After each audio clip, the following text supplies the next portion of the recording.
Hello and welcome to my YouTube channel. My name's Akashveer and I'm reading A Brief History of Time written by Stephen Hawking. This is chapter number 10, part 2. I'm talking about string theory and the unification of physics. The unification of all the four fundamental forces which Einstein was doing and trying to formulate in his later years. There would also be problems with more than three space dimensions. The gravitational force between two bodies would decrease more rapidly with distance than it does in three dimensions. In three dimensions, the gravitational force drops to 1/4 if one doubles the distance. In 4 dimensions, it would drop to 1/8, in 5 dimensions to 1/16, and so on. The significance of this is that the orbits of the planets, like the Earth around the Sun, would be unstable.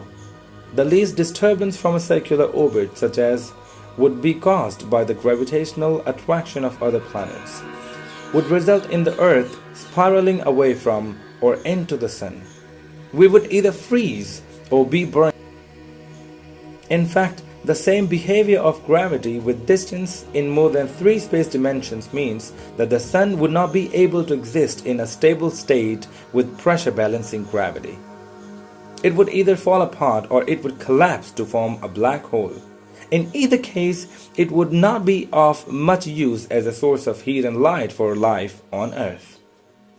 On a smaller scale, the electrical forces that cause the electron to orbit round the nucleus in an atom would behave in the same way as gravitational forces. Thus, the electron would either escape from the atom altogether or would spiral into the nucleus. In either case, one could not have atoms as we know them today. It seems clear then that life, at least as we know it, can exist only in regions of space-time in which one time and 3 space dimensions are not curled up small. This would mean that one could appeal to the weak anthropic principle, provided one could show that string theory does at least allow there to be such regions of the universe. And it seems that indeed string theory does. There may well be other regions of the space or other universes, whatever that may be, in which all the dimensions are curled up small, or in which more than 4 dimensions are nearly flat. But there would be no intelligent being in such regions to observe the different numbers of effective dimensions. Apart from the question of the number of dimensions that space-time appears to have, string theory still has several other problems that must be solved before it could be acclaimed as the ultimate unified theory of physics. We do not yet know whether all the infinities do cancel each other out, or exactly how to relate the waves on the string to the particular type of particles that we observe. Nevertheless, it is likely that answers to these questions will be found over the next few years, and that by the end of the century we shall know whether string theory is indeed the long sought after unified theory of physics. But can there really be such a unified theory, or we are perhaps just chasing a mirage? There seem to be 3 possibilities. First, there really is a complete unified theory which we will someday discover if we are smart enough. Second, there is no ultimate theory of the universe, just an infinite sequence of theories that describe the universe more and more accurately. And third, there is no theory of the universe. Events cannot be predicted beyond a certain extent but occur in a random and arbitrary manner. Some would argue for the third possibility on the grounds that if there were a complete set of laws that would infringe God's freedom to change his mind and intervene in the world. It's a bit like the old paradox. Can God make a stone so heavy that he can't lift it? But the idea that God might want to change his mind is an example of the fallacy pointed out by St. Augustine of imagining God as a being existing in time. Time is a property only of the universe that God created. Presumably, He knew what He intended when He set it up. With the advent of quantum mechanics, we have come to recognize that events cannot be predicted with complete accuracy, but that there is always a degree of uncertainty. If one likes, one could ascribe this randomness to the intervention of God, but it would be a very strange kind of intervention.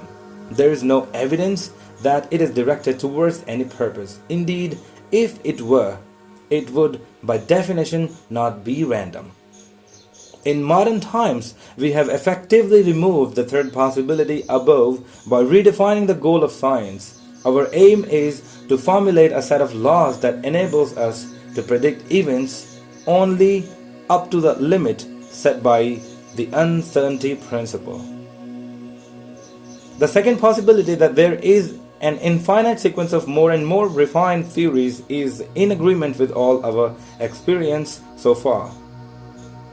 On many occasions, we have increased the sensitivity of our measurements or made a new class of observations, only to discover new phenomena that were not predicted by the existing theory, and to account for these, we have had to develop a more advanced theory.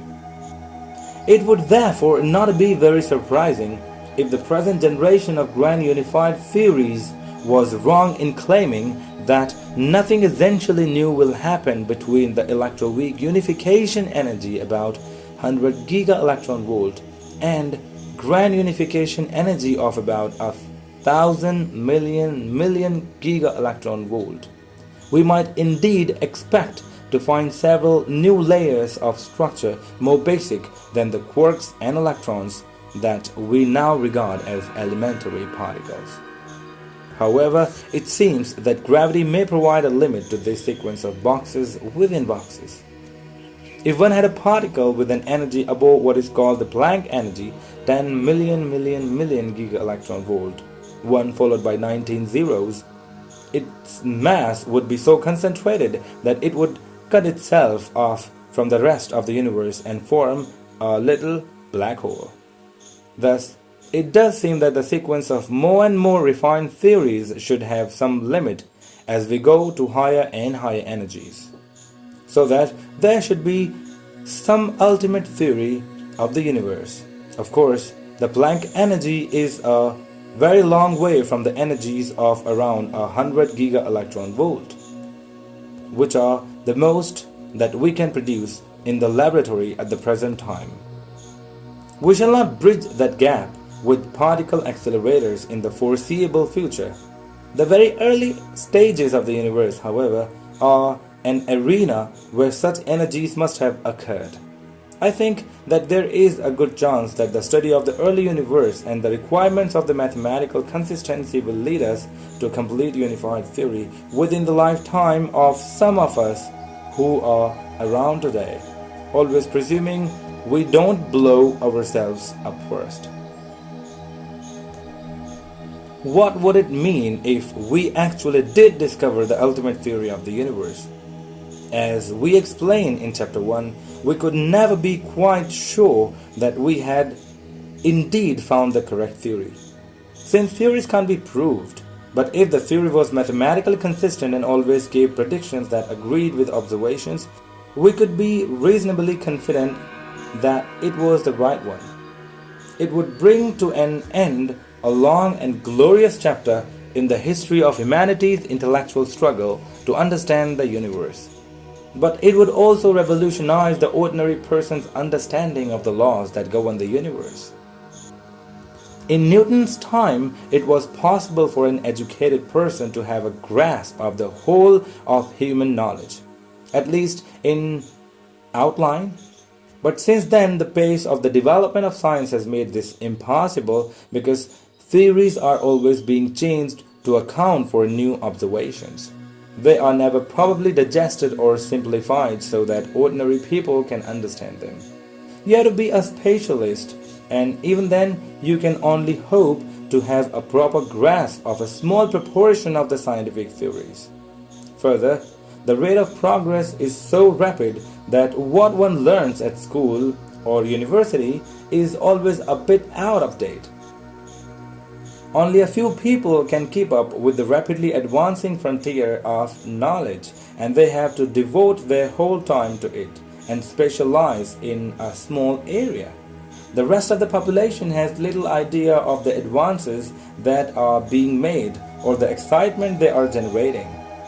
70 years ago, if Eddington is to be believed, only 2 people understood the general theory of relativity. Nowadays, tens of thousands of university graduates do, and many millions of people are at least familiar with the idea. If a complete unified theory was discovered, it would only be a matter of time before it was digested and simplified in the same way and taught in schools, at least in outline. We would then all be able to have some understanding of the laws that govern the universe and are responsible for our existence.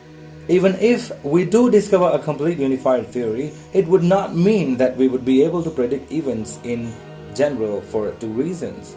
The first is the limitation that the uncertainty principle of quantum mechanics sets on our powers of prediction. There is nothing we can do to get around that. In practice, however, this first limitation is less restrictive than the second one. It arises from the fact that we could not solve the equations of theory exactly, except in very simple situations. We cannot even solve exactly for the motion of the 3 bodies in Newton's theory of gravity, and the difficulty increases with the number of bodies and the complexity of the theory. We already know the laws that govern the behavior of matter under all but the most extreme conditions.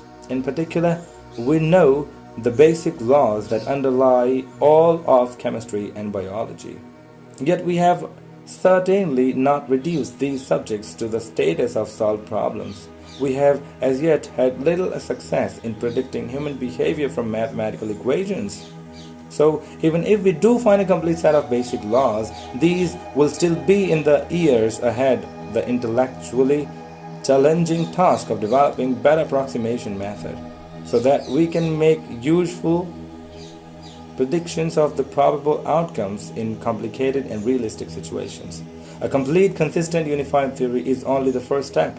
Our goal is a complete understanding of the events around us and of our own existence. Thank you very much for watching. If you want some more videos like this one, please like, share and subscribe. Have a great day. Bye bye.